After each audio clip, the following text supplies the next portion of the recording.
Funana is an interesting music.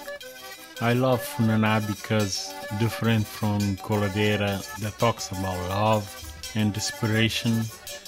You can talk about any subject in a Funana. I start to play Funana in a synthesizer, imitating the real gaita.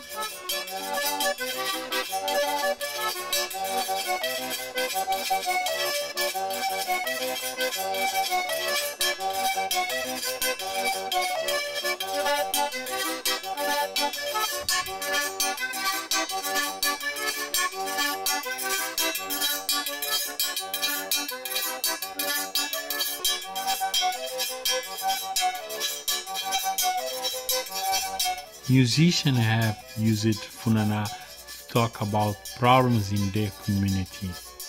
I have carried on the tradition by using my music to talk about social problems that bothers me.